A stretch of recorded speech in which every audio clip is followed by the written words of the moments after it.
देखिए, राजनीति खतरे में पड़ेगी या इसके चुनावी नफा नुकसान क्या होंगे, अभी कहना जल्दबाजी होगी। लेकिन बिल्कुल ठीक कहा आपने कि राम नाम की लूट है, और ये लूट कोई अभी पहली बार नहीं हो रही है। जब मंदिर निर्माण की प्रक्रिया के लिए चंदा इकट्ठा किया जा रहा था, तो आपको मालूम होगा कि कितने कई सौ करोड़ का चंदा है जिसका कोई हिसाब किताब नहीं दिया जा रहा। और ये हिसाब हम और आप नहीं मांग रहे हैं, विपक्ष के लोग नहीं मांग रहे हैं, उनके अपने ट्रस्ट के लोगों ने मांगा है हिसाब, उनके अपने कई धर्माचार्यों ने, शंकराचार्यों ने हिसाब मांगा है, लेकिन आज तक उसका कोई ऑडिट, कोई हिसाब किताब देश के सामने नहीं रखा गया है। मंदिर सर्वोच्च न्यायालय के निर्णय के प्रकाश में बन रहा है, मंदिर जनता के चंदे से, जनता के पैसे से बन रहा है।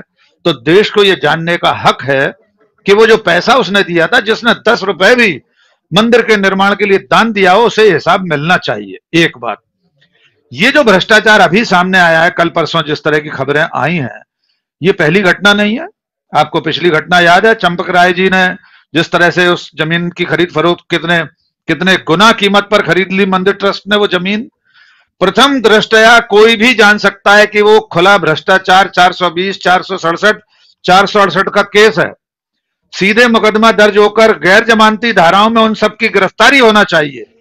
लेकिन एक जांच कमेटी उस वक्त भी माननीय योगी जी ने बना दी थी, और अब भी कोई जांच कमेटी बना दी है। जैसा कि प्रियंका गांधी कह रही हैं कि जिला स्तर के अधिकारी क्या जांच करेंगे, और सच बात है, जिस खरीद फरोख्त में संभागीय स्तर के अधिकारी, तत्कालीन मेयर, वर्तमान मेयर आदि इत्यादि शामिल रहे हों, उनका कोई जिलाधिकारी क्या जांच कर लेगा।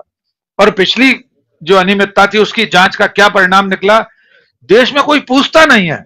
चंपक राय ने उस वक्त जो किया था उसका कोई हिसाब नहीं पूछ रहा। तो मुझे कोई उम्मीद नहीं है कि इस तरह की जांचों से कुछ होगा।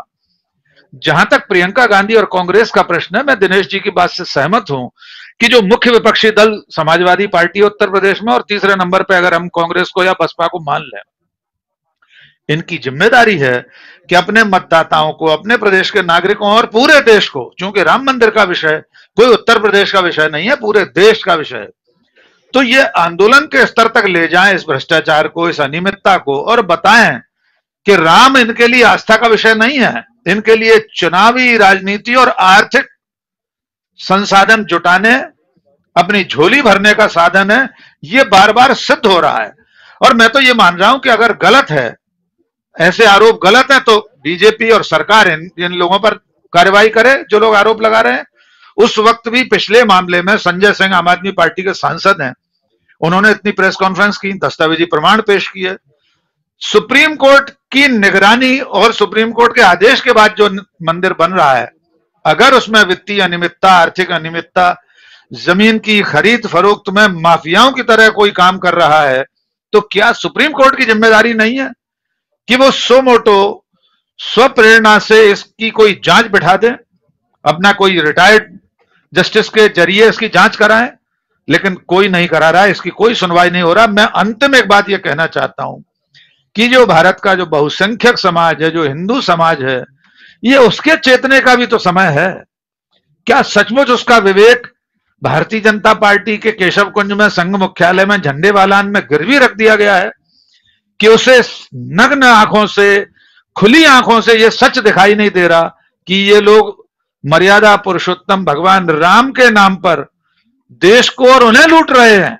ये लूट तो उनके साथ हो रही है। तो ये समाज और देश को जागने का समय है।